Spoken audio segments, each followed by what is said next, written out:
So we're always talking about how real estate is such a good vehicle and we love real estate and we think you should buy real estate, but we've never really dove deep into why we love it and why we always tell you to buy it and why we're always buying it for ourselves. But that's what we're here to do today. I'm Bawanka with the Compass team. And it's Safraz with the Compass team. And let's talk about real estate and why we think it's such a great vehicle. Now, Safraz has been an agent for longer than me. Safraz is a huge reason why I even became a real estate agent. We're going to dive into it deeper as we go on. But the first thing we're going to start out with is the way he even got me to become a real estate agent is he said 80 to 90% of millionaires and billionaires created their wealth through real estate. And that was what got me hooked and pushed me to learn more and understand more about real estate. But Safraz, I know you love real estate. You love talking about real estate. What really made it so that, why do you really think real estate is such a good vehicle? For me, growing up younger, when I was younger, I realized, at the end of the day, everybody needs a home, right? So for me, I was looking like everybody needs homes to live in. So, and I also saw, in Toronto, the population has been going up. And I think the biggest thing, besides those two things that, contributed to kind of prices where they're at right now, I think it's like I always say, I learned it from my uncle. He was the number one contributor for me. Like, you said, I helped you. He helped me. He never specifically told me, but he helped me because I realized, he was, I was probably in grade 8 or grade 9, just a below average upbringing. But I saw my uncle. He was a cab driver working in Toronto. I always say he probably made no more back then, like 30, 40K a year driving a cab. But I saw that he was able to, he bought his first property. He bought a fourplex in Toronto. He bought a fourplex in Toronto. He lived in one unit, rented out the 3. And he would tell me, he's like, oh, the 3 cover everything. And I'm like, oh, like, so you live here for free? He's like, yeah, I live here for free. 3 covers it. I'm like, oh, that's incredible. I didn't even know, it's not a thought that I had when I was younger because, you're just used to like whatever living situations you're in. Okay, pause right there. We're coming right back to it. What Safraz is talking about, this is called house hacking. Yep. We have another video that we've done. It's called house hacking. So if you want to know more about doing something like this, go check out our other video about the house hacking. But let's keep on going with that story. Yeah. So, my uncle, he was living basically no cost, like in and out of his pocket. He's like, I pay $0 a month and I get my space, right? He had a unit there and he rented out the other 3. And, I used to help him up with any housework he needed. He used to call me. I was a little kid in grade 8, grade 9, but he had no older son. So he looked at me as his son and he'd make me do all the work. And then I saw like he would do small improvements to the property. And after 2 years, okay, he sold that home for maybe 100 and something K profit out of pocket. And what he did, give us a percentage because, right, it's a different time. He sold it for 25%. In exactly 2 years. Okay. And what he did was, normally you're like, oh, he's a cab driver. Money is not like, that's a lot of money. That's like 2.5 years of his take home pay. So instead of just, selling and doing some crazy stuff, so he bought a house 3 doors down. What he did was it was a much larger house. So he was able to, I would say easily triple his personal living space. And this one also had a basement unit. So he rented out the basement unit. And again, when we talk numbers, from him selling the first place to the new place, maybe he was left with like a very little mortgage. Again, now he was able to triple his space, but the basement rental income at least covered 50% of the living expenses for this house. Again, don't forget, he's a cab driver, right? So having to pay, let's say, $1,500 to have a pretty big house. It was 3 bedrooms, 3 bathrooms on a great street in a good school zone. He was able to do that for at most $1,500 a month. And again, I was maybe around grade 10 at the time. So it really clicked to me like, you're able to, especially nowadays, you could still do it where with little down, right? Maybe 5%, maybe 10% down, you're able to buy such a large asset. And if you're able to, incrementally, improve it and, just ride the wave. We always say 5 to 7 years, maybe even 10 years. Then you're able to get in at a low price, house hack, as you mentioned, maybe rent out one of the units, cover most of your costs, and just, for me, it was always like, what's the alternative as well to real estate, right? Mm-hmm. Yeah, maybe stock market, maybe you could invest with your buddies here and there, but it was, I'm maybe a C student, B student in my best years. Yes, I went to university, I have a finance degree, but it was more so, it was, low investment up front, less management and less worrying over the day-to-day. Oh, the stock market went down 3%. Oh, my buddy lost 50% investing in crypto. As an example, these are real examples, right? It was more so, I need a place to live. Cool. Find a place to live, house hack, cut my cost by, $1,500 to $2,000 a month based, depending on what it is, and kind of build assets. And that second house that I said about my uncle, he still has it today. If I got I did a valuation for him, it's worth at least about $1.5 million. Jeez. Right? Yeah. So now we're talking, he's owned it for, let's say, 15 years. Just on a simple math basis, over 15 years, if you had a 30-year amortization, he's paid off at least 50% of the equity on his original purchase price. So now if we talk about, if he completes the amortization at 30 years, which will put him close to retirement age, he'll have a paid off $1.5 million house that he could live in. Again, now we're really looking at it, all expenses paid. And he doesn't need the basement, rent out the basement. Now you have income, right? So that was the idea. And I've, besides my uncle, I've seen my brothers do it, my cousins do it. I've seen a lot of people in my family, all because of my uncle for sure. He was the catalyst to all of us doing what we did. Without him, none of this would have been possible for sure. Okay, big shout outs to your uncle. And even like, bro, it's in turn, it's also helped me. So a little bit about kind of how I got into real estate and what really got me started was there wasn't even, before I was even a real estate agent, I wanted to buy real estate and had some money set aside, and there's videos that we talk about it. I did a joint venture partnership with two of my really close friends, and we just ended up buying a bungalow, which paid for itself. It brought us maybe like $200 every single month, paid for all of the expenses, and we ended up selling it for a lot more. Like we made a really good amount of money on it in probably about 2 years.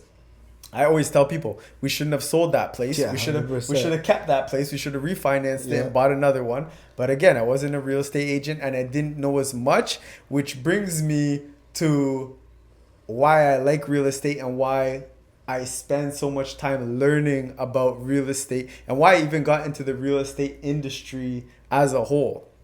So there was a time I was between jobs, and I had a sales background, and I was thinking about, do I get into just your everyday, maybe some tech sales? Like there's all different places where I could have gone, but for me, I knew, again, comes back to I had met Safraz by this time, and it was 80 to 90% of millionaires and billionaires create their wealth through real estate. So I say, okay, if I'm gonna be working in a field, at least I should work in a field where whatever I learn can also help me when I'm not working, right? So like I can invest in it as well. If I go into tech sales or something like that, I'm not really able to invest in it. And I've always known real estate is a great vehicle, and it's a way for people to make money. And again, the 80 to 90% of millionaires creating their wealth through real estate, it's something that just made it so much easier. So that was the biggest driver for me to get into real estate, was because I would be able to learn more about real estate. And that's what it makes it so much easier every day, learning what's happening in the market, what's going on, what's happening with the interest rates, what's going on. Is it a good time to buy? Is it a good time to sell? How many months of inventory is there? And just getting around people who know real estate, people who have been investing in real estate for a really long time, learning as much information as I can, not only to help people like you, but also to help myself. So we're not just out here just like, hey, go buy real estate. Like anytime there's a great opportunity, we're out there, we're taking these opportunities, we're jumping on them because we strongly believe in real estate and we know what you're able to do while using real estate as a vehicle. So, I mean, what's some other things that you want to let people know about real estate as a vehicle, and kind of why we really believe in it? For me, it's like very long term. I look at everything long term. I'm not like, yeah, there's been times, in 2 years we made a little bit, in 3 years, 5 years, whatever, the short time. But let's look at it, like I always say, like look at it in 30 years. Okay? No matter what you say and what you do and who you are, in an average world, you need a roof over your head. Okay? So if you need a roof over your head, you're going to either pay rent or you're going to own. So for me, I always look at it, okay, Safraz, let's say I'm going to own. I'm going to own over 30 years. Okay? Let's say I just bought one house and I'm going to own it for 30 years. In 30 years, the house A will be paid off. Now you have a super large asset and it's transferable, right? Mm-hmm. Let's say you have kids, you have a brother or sister, family members. You could leave this hard, large asset behind for them, also paid off. Again, in 30 years, it's just the way it works. If you have a 25-year amortization, it's 25 years. If it's 30, it's 30, right? And now all you have to do after that is, let's say Safraz is 65 years old. I have the same house that I have now. I have a very large asset. Maybe my monthly costs are, $800 to $1,000. I don't have to worry about when I'm retired having to pay rent, pay a mortgage, pay this and that. I've just ran it for 30 years. Now let's talk about in the future, when Safraz dies, right? I can leave the assets to, my estate. And they're going to have a large asset that's paid off, that maybe they'll choose to live in it. That's totally up to them, or they sell it. But I was able to, generational wealth. Mm-hmm. Maybe leave behind, if it's $1 million house, I've left them $1 million. If it's 2 million, I've left them 2 million. If it's a large it's so easy to do versus me having to save that $1 million or 2 million. That would probably take me a lifetime to have to do, versus now I was able to have a roof over my head, enjoy my house, but passing it on to the next generation it's a much easier thing to do. And we see it, right? We've seen people who've owned homes 30, 40 years. They're going to have so many assets, like my cab driver uncle, right? He has 3 homes, mm-hmm. Okay? Let's talk whatever the timeline is. When he moves on in life, his next generation is going to have maybe $4 million worth from a cab driver making 30 to 40. And today he can't even work as a cab driver because Uber's taken over, So it's like future-proofed himself as well as his maybe 2 generations from now as well. So that's how I like to look at it. No, I think same thing. Me personally, I'm very about cash flow. Cash flow is something that's very important to me. I think appreciation always is going to come with time if you buy in the right location.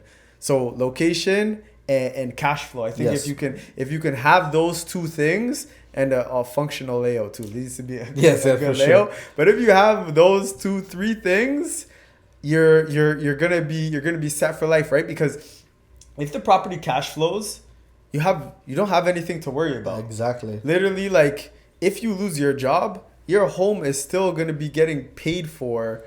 Right? Like this is an investment property. Your investment property is still going to be getting paid for. It's not an expense that you have to pay out of your pocket every single month. It's something that's going to be bringing you money every single month. Exactly. So I'm very big on investing and on cash flow. But when it does come to investing, the money, there needs to be cash flow. There needs to be money 100%. Coming in. But you also just want to make sure you're getting like a good asset. A lot of times I've been talking with people about Airbnbs. I think the asset is better than the cash flow, but the cash flow is second to none. You cannot find a better cash flow. We have lots of videos in our page. If you go to the playlist of Airbnb, you will see there's lots of videos all about this, talking about investments, things like that. I'm not going to dive too deep into it today, but cash flow and location will equal appreciation.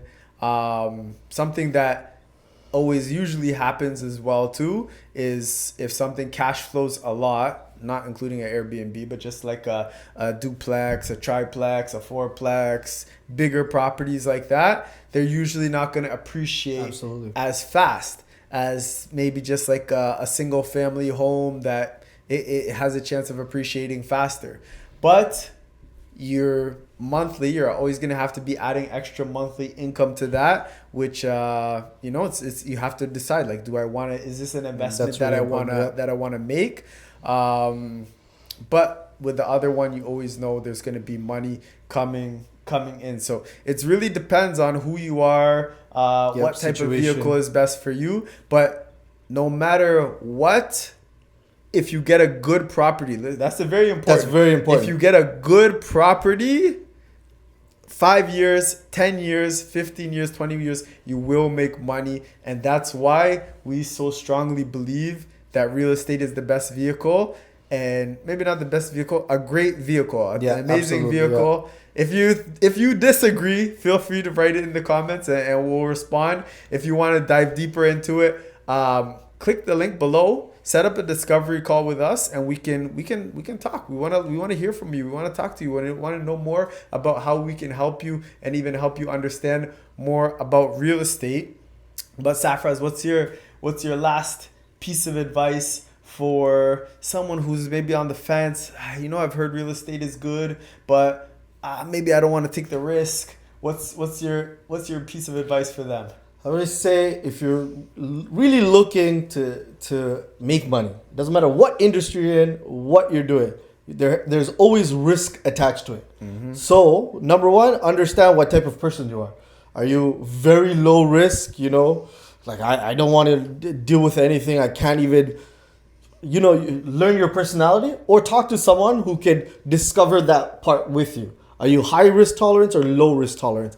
And then use that information to attack the issue, right? If you're like high risk, there's many more vehicles, but you know what that comes with. If you're low risk, understand, hey, I just want something long term. Then we could even look at terms, right? If you said low risk, I'm probably not going to sell. Let's talk about 20, 30 years from now, right? What does the life situation of you buying this vehicle look like? It's very important. When I was younger, super high risk. Show me where to make some money, I'll go figure it out. Now, I'm a little older, have more responsibilities in life, and my risk tolerance, personally, I can tell you, has gone maybe 50% lower, because I know I have mouths to feed, So, again, I understand now. One thing I want you to touch on, we spoke the other day, and you said, over the last 3 years, I've learned that cash flow is really important with a good asset. Absolutely. And you dove deeper into it with me, but I just want you to tell the people about like why you told me that. So when I first started investing in real estate, every year the market just went up, right? It was just going up like this. But now I would say over the last 6 to 7 years, we've seen the actual bigger dips and bigger appreciation during some years, but it's been big dips, right? And looking at an asset and saying, let's say you bought something in 2017, 2018, and you're like, over 7 years, example, some homes with bad locations, with bad layouts, location, etc., like not a good product.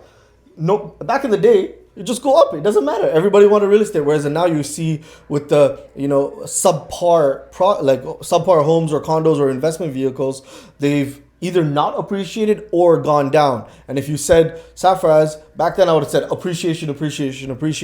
Whereas now, yes, we look at a long-term appreciation, but had it cash flowed for those 7 years, you would be net positive. Mm-hmm. Versus if you just, cross your fingers and said, I know the market's going to go up. Now, life in hindsight, 7 years, you haven't gained anything in the 7 years. Whereas let's say you cash flow $1,000 a month, right? 5 years is 60 months, that's $60,000 in your pocket to offset that and put you in the green. So now I'd say now it's I look at it this way for myself and many clients. If appreciation happens, fantastic. Mm-hmm. You take it and you enjoy. Mm-hmm. But if you cash flow, you're going to get that every single month. That's what I would do. Cash flow is king. Cash flow is king. So we hope you got a lot out of this, and we hope that you can really understand that we love real estate and we also are investors ourselves, and every piece of advice that we're giving to you, we've given it to ourselves first. But yeah, we're looking forward to seeing you guys on the next one. Again, I'm Boanka with the Compass team. And it's Safraz with the Compass team. And that's it. Until next time.